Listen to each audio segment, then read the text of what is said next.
Hey there, this is Jeff from the Icebox Radio Theater, jumping in before the show to remind you that we couldn't make these plays, that's from the horror to the comedy to the old-time radio recreations, without the help of you, our wonderful listener. Of course, financial assistance is always great, and you can learn more about that at our website. That's iceboxradio.org. Just click on the Support Us link. Or you can just visit our Patreon page at patreon.com/Radio Icebox. But a great and free way to help us out here at the Icebox Radio Theater is to leave a 5-star rating of our shows and series wherever you catch your podcasts. Apple Podcasts, iTunes, Spotify, YouTube, one of the millions of podcatchers at the Play or App Stores. It really doesn't matter where you listen, just so long as you leave that 5-star rating along with a nice review. That really goes a long way towards growing our audience and helping us make more shows. Thanks for listening to this announcement, and now, on with today's feature presentation. The following program is a work of fiction dealing with the potential fallout from untreated mental illness. If you're triggered by this subject, we urge you to proceed cautiously and to look into counseling or other resources available online or in your area. Take action. You're worth it.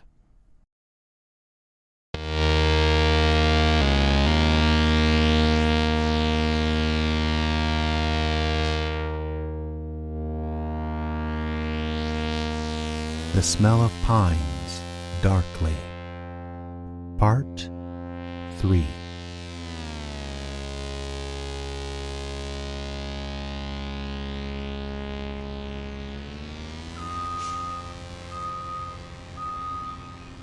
You sure you don't want to go inside?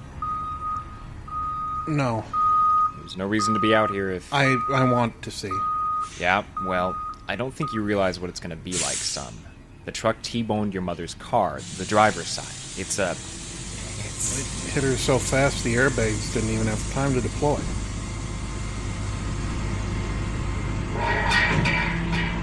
You understand, don't you? We won't be able to get her out until we get back to the garage.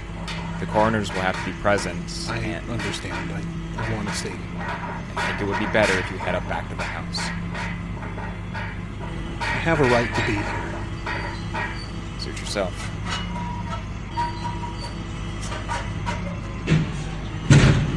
We do have some questions, though.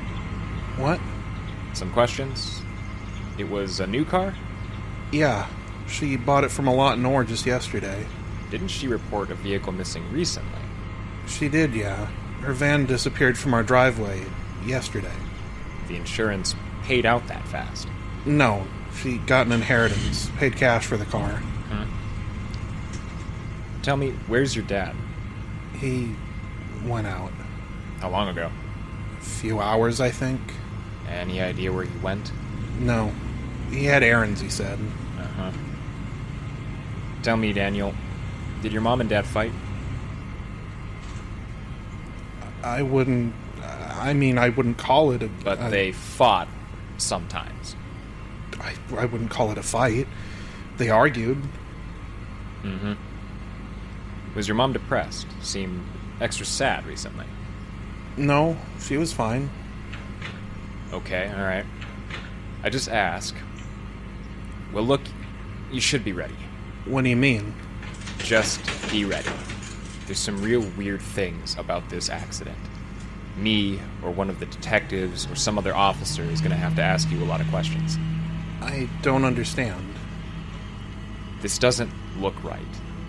Your mom's in a brand new car, driving down her own driveway, a drive she's been down a million times, but at the bottom of the hill there, she didn't stop. We're going to be looking at this first as a potential suicide, then a potential homicide. So just be ready. Homicide? Just be ready, is all I'm saying. And hey, kid? Yeah? If you need to talk to anybody, here's my card. I'm not talking about making a statement, just if you need to talk. Understand? Should I tell him? I lost my dad when I was in high school. It was tough. I should tell him. So just, keep that card I gave you. Tell him what? Tell him I black out sometimes? Tell him I beat up that homeless guy in the woods? Just in case. Okay? Yeah, sure. I have a right to be here same as anybody else. Oh, no. What is it? Stay here. Is that him? Sir. Hey, kid, I want to talk to you. Sir, you're gonna have to remain where you are. This is a crime scene. Hey, it's gonna be a crime scene if I get my hands on him.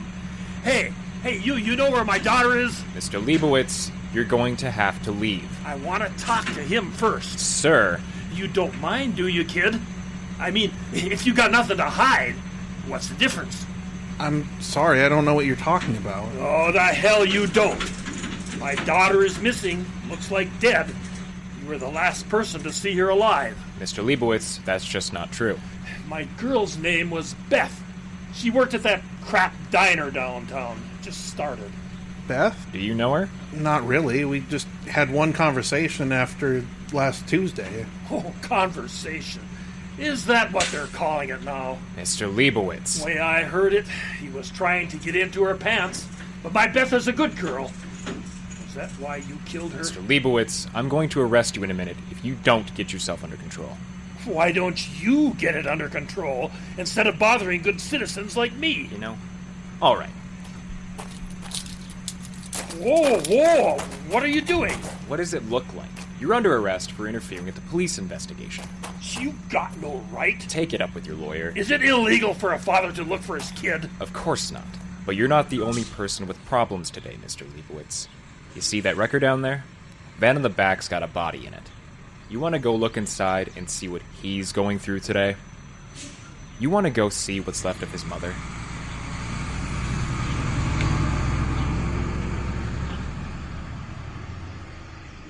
That true? She in the car? Yeah. What kind of a hellscape town you people running here? Little bitty village like this shouldn't even have a lost dog. But you got murders? Kidnappings? Either leave right now, or I'm arresting you. Your choice. Yeah. Get off!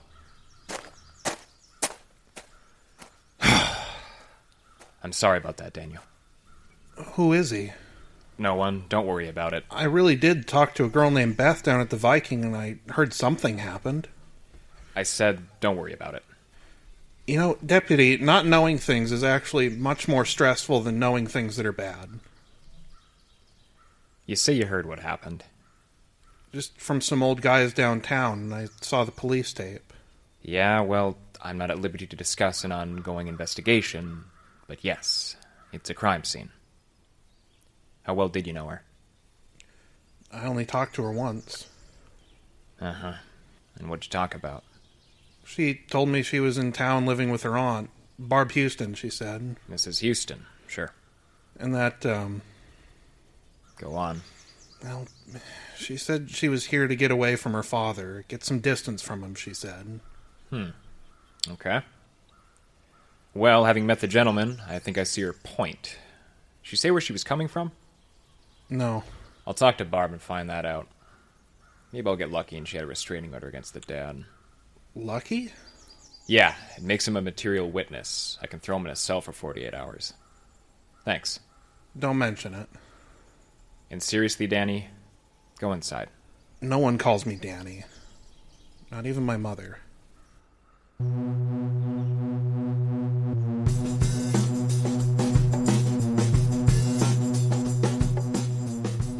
All day I kept waiting to cry or punch something or just feel. But I didn't. Maybe I couldn't. I went into the house like the deputy said, and Nadia was standing by the window looking out. She didn't say anything. She didn't look sad or angry either. Maybe it was shock. Or maybe some people just aren't designed to feel. I heard my father come home, but I don't know where he'd been. He went straight down to the basement without a word to either of us. What was weird about that is that it was so normal.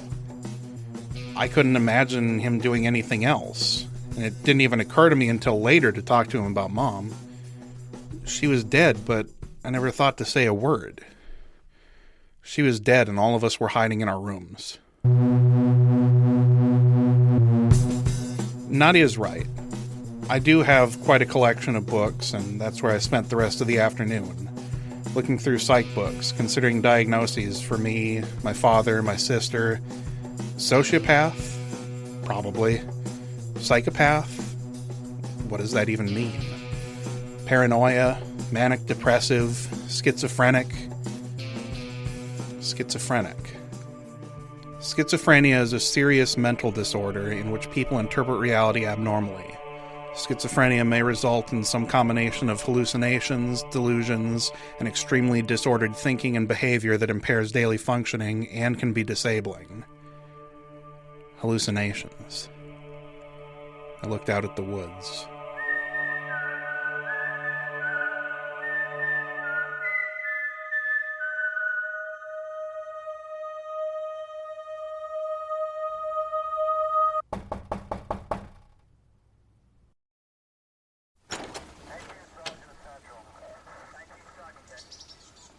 Yes?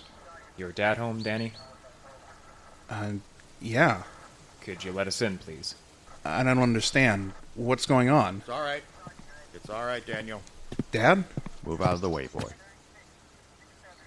Hello, Will. Pete, You gotta come with us.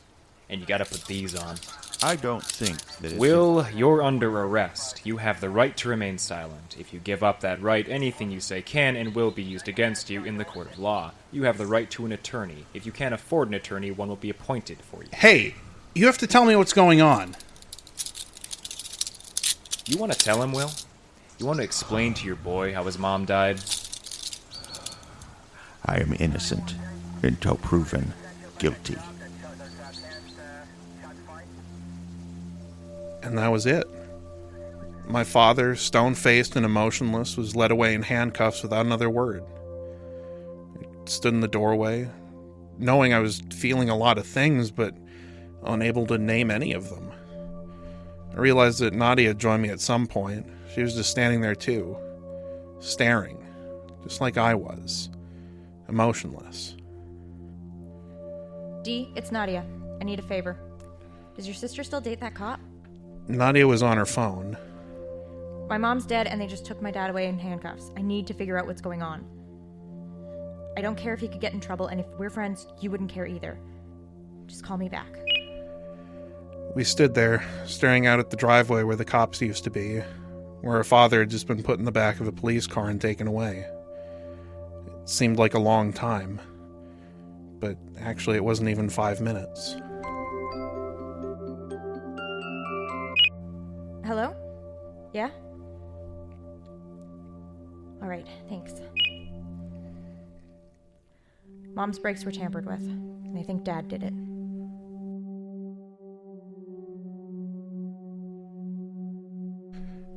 We didn't say anything else, either of us. I went to my room and closed the door. I heard Nadia in the kitchen. Water poured. 5 minutes of silence. A pot put roughly down into the sink. She probably made one of those fancy ramen she orders online. Then she went to her room and closed the door.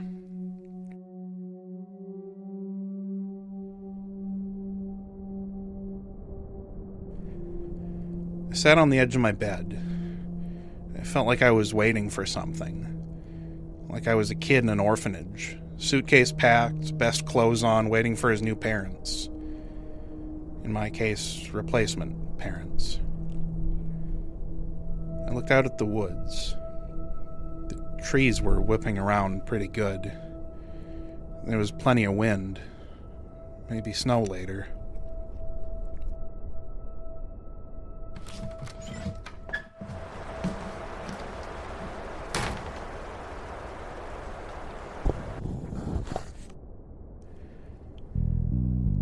I went out into the woods.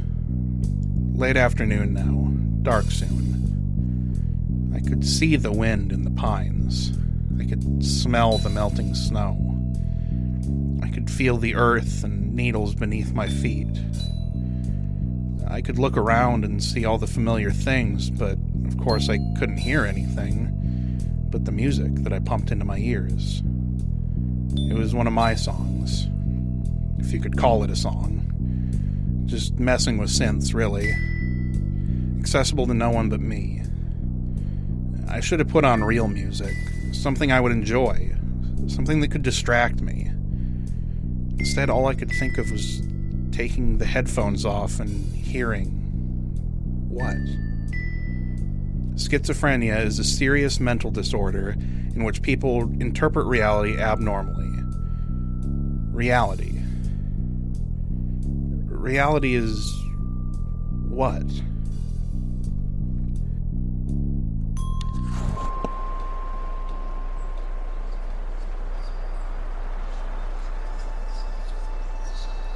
Interpret reality abnormally. There were voices in the wind. Maybe not in everyone's wind, but in my wind there were. The wind through the pines was talking. I knew what I heard was in my head. It couldn't be anywhere else. But there it was, telling me things. Telling me to look around. I got out my cell phone and turned on the flashlight, and I began to shine it all around. It was nice, in a way. This was the most I'd listened to the wind in the pines in years. Maybe this wasn't so bad. Maybe... Better your secrets, Danny. Maybe I could handle things. Manageable. Sane. Shining the light, looking at the ground. Had that mound been there before? Under the ground. Deep, deep, deep. Wait. There was another mound. And another one. And one over there.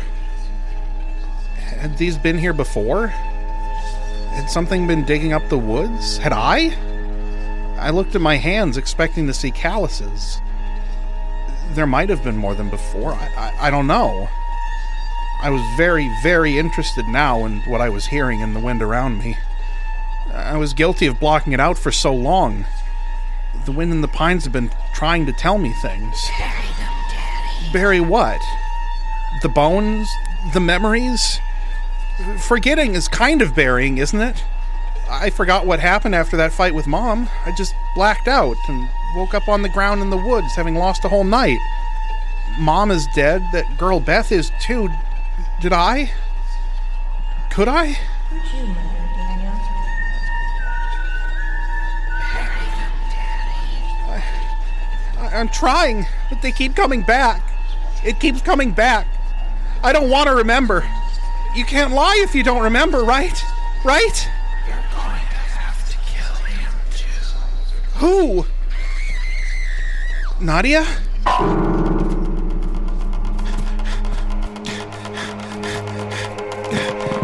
Hey! Get off of me! Damn, son, that's a pretty good punch. Who the hell are you? You really don't remember? You must be inbred. Oh, jeez Christ, girlie. What did I hit a nerve? Not as hard as I can hit that nerve. Oh, you did about all the damage you could do, darling. What is he doing here? Where the hell were you? I went for a walk. What is he doing here? He knocked on the door, I opened it, and he pushed past me. Okay, so what does he want? Ask him, dork. He's standing right there. What do you want? I'm still trying to find my daughter. This morning you said she was murdered. There's blood, but no body. Trying to find her. And you thought she was here? I don't know where she is, but that one there was one of the last people to see her alive. You keep saying that. Oh, so you remember me now. You keep saying I was the last one to see her alive. I'd say her murderer is that person. Sure. So what? She told me the reason she was in town was to get away from you. Yeah, well, that's what you Shut say. up, both of you. God, this is giving me a headache. Look, asshole, our mother died in a car crash this morning. They think it's murder, and they think our dad did it. Oh, you don't seem that broke up about it. People grieve differently. I'll bet. You know what they say in town about you people, don't you? We couldn't care less. They say this whole family is a bunch of psychos. Your father gives people the creeps. Your ma did too. None of you have any friends. Yeah, and if you lived here, you'd know why. Oh, I get it. Town's filled with rubes, right? You're too big for them? Well, the rubes figured out one thing. They figured out how your dad doesn't seem to have a job, but still brings in money. My dad has a job. Oh, really? Doing what? Yeah. Hey, this one old biddy in town told me a story about seeing your old man in Duluth. He was at a pawn shop selling some jewelry and purses and crap. So, he was probably in Duluth on business and did an errand for my mom. Oh, your mom got rid of 5 purses all at once, does she? Because that's what he was selling. What exactly are you getting at? Wouldn't be the first time a serial killer made a living off his victims. I froze. He must have thought he really got me because I just stood there, staring at him. He was right. I'd read about it. Serial killers sometimes did sell stuff from their victims. Someone looks like he's seen a ghost. You kids mind if I look around? Hey! What's in there? Stay out of there! Daniel! What? He's going down to the basement. He can't. Dad'll get angry. Come on, we have to get him out of there. We can't go down there. We're not allowed. Come on! Well. Get out of our house, right now. Or what? You'll call the cops. Yes. Oh, go ahead. What's wrong, sweet cheeks? Afraid to have the cops come and check out this room? Afraid your little secret's going to get out? Just leave. This is quite the rumpus room you folks got here. Chains from the ceiling? Oh, good harness there. Nice utility sink. Aluminum, much easier to keep clean. Just get out. See, what you don't know about me... I don't care about you. What you don't know about me is that for 20 years, I worked processing meat. And this here room? Oh, this is a first-rate kill floor. Get out. All it lacks is one little thing. Blades. Oh, nice cabinet. What's in it?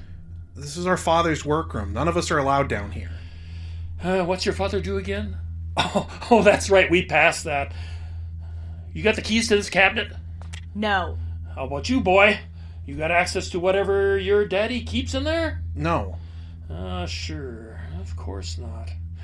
A nice boy like you wouldn't be mixed up in anything.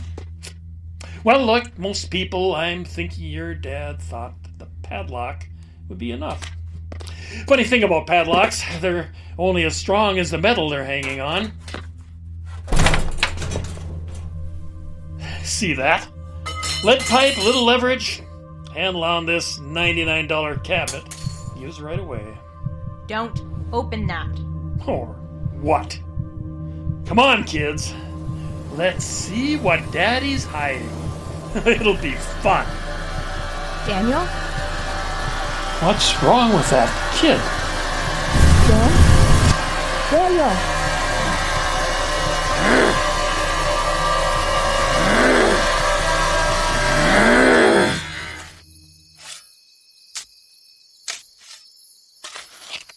There, that's good. What? Oh, thank God you're back. You had me scared. What's happening? Shut up. I've spiked like 10 calls from Dad. We have to get into town. Why are we in the woods? What's going on? Everything's gone to shit, Daniel. The cops are releasing Dad for lack of evidence, and we have to get the basement cleaned up before we go get him. He'll freak out otherwise. But why are we in the woods? We're burying something? Wow, you really were out of it. But...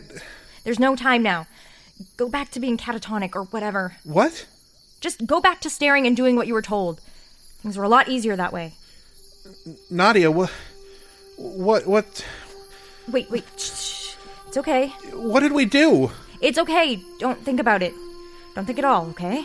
I'm having blackouts. I don't remember anything. It's better that way. Believe me. But I don't know what... It's okay. It'll be okay, but we've got to keep moving. I'm sorry. I'm here. I'll help you. What did I do? Nothing I wouldn't have done.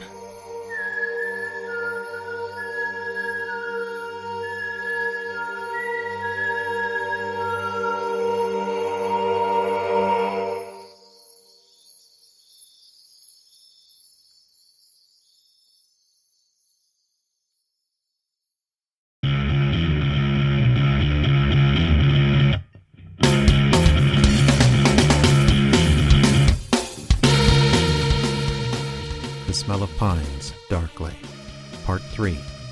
Starred Justin Kapla as Daniel, Trelawney Erwin as Nadia, Caleb Silvers as the deputy, Tom Bement was Carl, and Jeffrey Adams was Will. Other voices provided by the talented cast. Script, direction, and sound design by Jeffrey Adams. Some sound effects from the Free Sound Project at freesound.org. This program is copyright 2022 by the Icebox Radio Theater, which is solely responsible for its content. Partial funding made possible in part by the voters of Minnesota through a grant from the Minnesota State Arts Board, thanks to a legislative appropriation from the Arts and Cultural Heritage Fund.